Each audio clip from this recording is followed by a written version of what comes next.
구약성경 제8막 이삭의 출생과 번제 이야기. 밤이 깊어갈수록 별빛은 더욱 선명해집니다. 아브라함은 또다시 천막 밖으로 나와 하늘을 올려다봅니다. 수천 개의 별들이 그를 내려다보고 있습니다. 내 후손이 이 별들만큼 많아질 것이다. 하나님의 음성이 다시 한번 그의 귀에 울려 퍼집니다. 하지만 현실은 잔혹합니다. 그의 나이 100세, 아내 사라의 나이 90세. 아기를 낳기에는 생물학적으로 불가능한 나이입니다. 친구들은 이미 포기하라고 합니다. 아브라함, 이제 그만 현실을 받아들여라. 하지만 그는 여전히 기다립니다.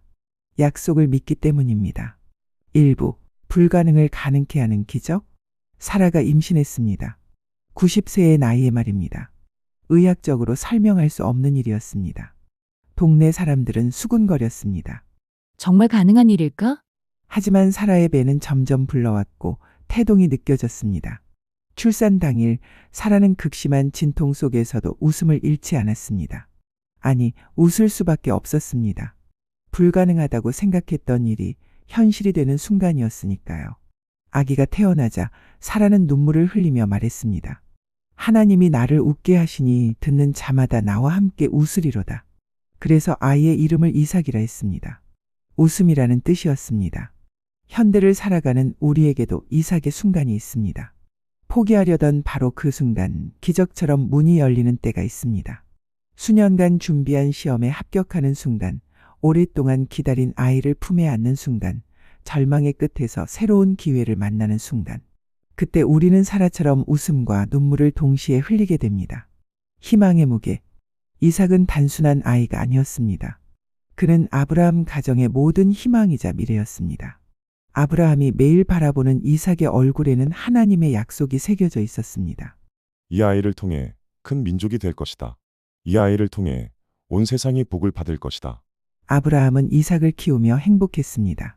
이삭이 첫걸음을 뗄 때, 첫 말을 할 때, 청년으로 자라날 때마다 아브라함의 기쁨은 더해갔습니다. 우리에게도 이삭이 있습니다. 우리가 간절히 바라고 얻은 것들, 우리 삶의 희망이자 미래인 것들, 자녀일 수도 있고 꿈이 이루어진 직업일 수도 있고 사랑하는 사람일 수도 있습니다. 우리는 그것들을 통해 행복을 느끼고 미래를 꿈꿉니다. 2부, 가장 큰 시험의 순간. 상상할 수 없는 명령. 그런데 어느 날 하나님의 음성이 들려왔습니다. 아브라함아, 예, 여기 있습니다. 내 아들, 내가 사랑하는 독자 이삭을 데리고 모리아 산으로 가서 번제로 드리라. 시간이 멈춘 듯 했습니다. 아브라함의 머릿속이 새하얘졌습니다. 내가 잘못 들었나? 하지만 하나님의 음성은 분명했습니다. 25년을 기다려 얻은 약속의 아들, 그의 모든 희망과 미래인 이삭을 희생제물로 바치라는 것이었습니다. 아브라함은 그날 밤 잠을 이루지 못했을 것입니다. 천막 안에서 평화롭게 잠든 이삭의 얼굴을 바라보며 가슴이 찢어지는 아픔을 느꼈을 것입니다. 하나님, 정말 그래야 합니까? 이 아이를 통해 큰 민족을 이루신다던 약속은 어떻게 된 것입니까? 이해할 수 없습니다. 우리 삶에도 이런 순간들이 있습니다. 하나님께서 우리가 가장 소중히 여기는 것을 내려놓으라고 하시는 순간들. 안정된 직장을 그만두고 오직 선교지로 가라고 하실 때, 건강한 자녀가 갑작스런 병에 걸렸을 때, 오랫동안 꿈꿔온 계획이 물거품이 될 때, 우리는 아브라함처럼 왜 하필 이것을, 왜 하필 지금이냐고 묻게 됩니다. 믿음의 걸음? 하지만 아브라함은 아침 일찍 일어났습니다. 번제에 쓸 나무를 쪼개어 준비했습니다. 두 종과 이삭을 데리고 길을 떠났습니다. 사흘길을 걸었습니다. 72시간 동안 아브라함은 매 걸음마다 고뇌했을 것입니다. 돌아갈 수 있는 기회는 얼마든지 있었습니다. 하지만 그는 계속 걸었습니다. 믿음으로 걸었습니다. 이삭은 아무것도 모른 채 아버지와 함께 걸었습니다. 때로는 장난을 치며 때로는 주변 풍경을 구경하며. 그런 이삭을 바라보는 아브라함의 마음은 어땠을까요? 현대를 살아가는 우리도 때로는 이런 사흘길을 걸어야 합니다. 하나님의 뜻을 따라가기로 결정했지만 그 길이 너무나 힘들고 고통스러울 때가 있습니다. 매일매일이 고뇌의 연속이고 포기하고 싶은 유혹이 몰려올 때가 있습니다. 하지만 우리는 아브라함처럼 한 걸음씩 나아가야 합니다. 드디어 눈앞에 모리아 산이 보이기 시작했습니다. 아브라함은 종들에게 말했습니다. 내가 아이와 함께 저기 가서 예배하고 돌아오겠다. 돌아오겠다는 표현에 주목해 보십시오. 아브라함은 여전히 하나님의 약속을 믿고 있었습니다.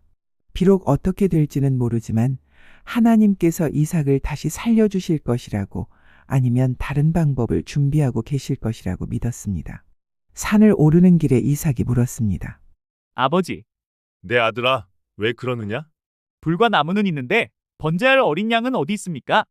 아브라함의 목이 메었을 것입니다. 떨리는 음성으로 대답했습니다.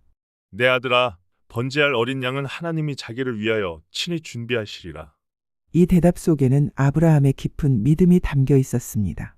하나님이 준비하실 것이다. 그는 끝까지 하나님을 신뢰했습니다. 3부 절망의 순간 그리고 기적? 드디어 그 장소에 도착했습니다. 아브라함은 제단을 쌓고 나무를 그 위에 놓았습니다. 그리고 가장 어려운 순간이 왔습니다. 이삭을 결박해야 하는 순간이었습니다. 아버지, 왜 저를 묶으시는 거예요? 이삭의 순진한 질문에 아브라함은 제대로 대답할 수 없었을 것입니다. 눈물이 목을 막았을 것입니다. 하지만 그는 계속해야 했습니다. 하나님의 명령에 순종하기 위해서 제단 위에 누인 이삭을 내려다보며 아브라함은 칼을 들었습니다. 손이 떨렸을 것입니다. 가슴이 터질 듯 아팠을 것입니다. 하지만 그는 칼을 높이 들어 올렸습니다. 그 순간 우리는 궁금합니다. 이삭은 무슨 생각을 했을까요? 아버지를 원망했을까요? 아니면 아버지를 신뢰하며 조용히 눈을 감았을까요? 천사의 외침? 바로 그때였습니다. 아브라함아, 아브라함아, 천사의 음성이 하늘에서 들려왔습니다. 그 아이에게 내 손을 대지 말라. 그에게 아무 일도 하지 말라. 내가 내 아들 내 독자까지도 내게 아끼지 아니하였으니 내가 이제야 내가 하나님을 경외하는 줄을 아노라. 아브라함의 손에서 칼이 떨어졌습니다. 그는 이삭을 끌어안으며 눈물을 흘렸을 것입니다. 하나님께서 시험하신 것이었습니다. 실제로는 이삭을 죽이라는 뜻이 아니었습니다. 그때 아브라함이 눈을 뜨고 보니 덤불에 뿔이 걸린 수컷 양 한 마리가 있었습니다. 하나님께서 친히 준비하신 제물이었습니다. 아브라함은 이삭 대신 수컷 양을 잡아 번제로 드렸습니다. 여호와 이레의 고백. 아브라함은 그곳 이름을 여호와 이레라고 불렀습니다. 여호와께서 준비하신다는 뜻이었습니다. 하나님은 우리가 필요한 모든 것을 아시고 적절한 때에 준비해 주시는 분이라는 고백이었습니다. 우리 삶에도 여호와 이레의 순간들이 있습니다. 절망의 끝에서 새로운 길이 열리는 순간, 모든 것을 잃었다고 생각했는데 더 큰 축복이 임하는 순간, 포기하려던 바로 그때 하나님의 도우심이 나타나는 순간, 그때 우리는 하나님께서 준비하고 계셨구나 라고 고백하게 됩니다. 4부 더 큰 약속의 확증, 순종의 열매. 하나님께서는 아브라함의 순종을 보시고 다시 한번 약속을 확증해 주셨습니다. 내가 이같이 행하여 내 아들 내 독자도 아끼지 아니하였으므로 내가 반드시 너에게 복을 주고 내 씨가 크게 번성하여 하늘의 별과 같고 바닷가의 모래와 같게 하리니 내 씨가 그 대적의 문을 차지하리라. 또 내 씨로 말미암아 천하 만민이 복을 받으리니 이는 내가 나의 말을 준행하였음이니라. 이전보다 더 구체적이고 확실한 약속이었습니다. 순종의 시험을 통과한 아브라함에게 하나님은 더 큰 축복을 약속하셨습니다. 우리도 마찬가지입니다. 하나님께서 우리를 시험하시는 이유는 우리를 망하게 하려는 것이 아닙니다. 우리의 믿음을 더욱 견고하게 하시고 더 큰 축복으로 인도하시기 위함입니다. 시험 뒤에는 반드시 축복이 기다리고 있습니다. 에필로그, 현대를 살아가는 우리에게, 우리 마음 안의 이삭들, 오늘날 우리에게도 이삭이 있습니다. 우리가 가장 소중히 여기는 것들, 우리 삶의 희망이자 미래인 것들 말입니다. 부모에게는 자녀가 이삭일 수 있습니다. 직장인에게는 안정된 직업이 이삭일 수 있습니다. 기업가에게는 사업이 이삭일 수 있습니다. 학생에게는 꿈이 이삭일 수 있습니다. 연인에게는 사랑하는 사람이 이삭일 수 있습니다. 하나님께서는 때론 우리에게 이런 이삭들을 내려놓으라고 하십니다. 그때 우리는 아브라함처럼 고민하게 됩니다. 정말 내려놓아야 할까? 이것 없이 어떻게 살아갈까? 믿음의 패러독스? 하지만 아브라함의 이야기는 우리에게 놀라운 진리를 가르쳐 줍니다. 진정으로 붙잡으려면 먼저 놓아주어야 한다는 것입니다.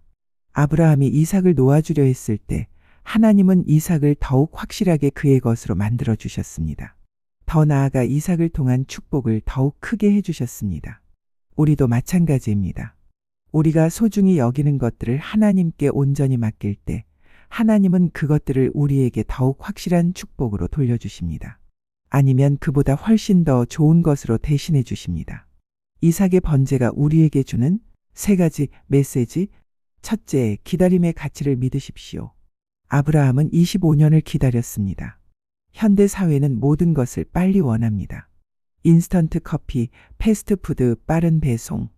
하지만 정말 가치 있는 것들은 시간이 걸립니다. 하나님의 때를 기다리는 것은 결코 시간 낭비가 아닙니다. 그 기다림 속에서 우리의 믿음은 단련되고 하나님의 계획은 완성됩니다. 둘째, 순종의 용기를 가지십시오. 아브라함은 이해할 수 없는 명령에도 순종했습니다. 현대를 살아가면서 우리도 때로는 이해되지 않는 하나님의 인도하심을 경험합니다. 좋은 회사를 그만두고 선교사가 되라고 하실 때, 편안한 삶을 포기하고 어려운 길을 택하라고 하실 때, 그때 우리에게 필요한 것은 아브라함과 같은 순종의 용기입니다. 셋째, 공급하시는 하나님을 신뢰하십시오. 여호와 이레의 하나님은 오늘도 살아계십니다. 우리가 필요한 모든 것을 아시고 적절한 때에 준비해 주시는 분입니다. 경제적 어려움이 있을 때, 건강상 문제가 있을 때, 인간관계에 갈등이 있을 때, 우리는 여호와 이레의 하나님을 신뢰할 수 있습니다. 마지막 메시지, 예수님을 향한 그림자. 이삭의 번제 이야기는 단순한 옛날 이야기가 아닙니다. 그것은 미래에 오실 예수 그리스도를 가리키는 그림자였습니다. 아브라함이 독자 이삭을 아끼지 않았듯이 하나님 아버지는 독생자 예수님을 우리를 위해 십자가에 내어주셨습니다. 이삭 대신 수컷 양이 준비되었듯이 우리 대신 예수님이 십자가에서 죽으셨습니다. 그 십자가 위에서 다 이루었다. 고 외치신 예수님의 음성이 들립니다. 우리의 모든 죄와 절망, 모든 두려움과 불안이 그 십자가에서 해결되었습니다. 결론, 오늘 우리의 선택? 지금 이 순간 당신에게는 어떤 이삭이 있습니까? 무엇을 가장 소중히 여기고 있습니까? 혹시 하나님께서 그것을 내려놓으라고 하고 계시지는 않습니까? 두려워하지 마십시오. 하나님은 우리를 망하게 하려는 분이 아닙니다. 우리를 더욱 큰 축복으로 인도하시는 분입니다.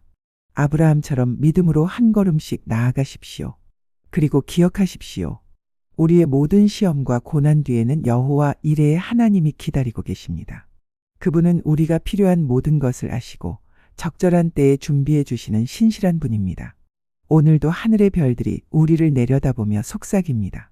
내 믿음대로 될지어다. 아브라함의 후손인 우리에게도 동일한 약속이 주어져 있습니다. 믿음으로 나아가는 자에게 하나님은 하늘의 별과 바닷가의 모래 같은 축복을 약속하고 계십니다. 다음번 이야기는 야곱과 에서와의 재회입니다.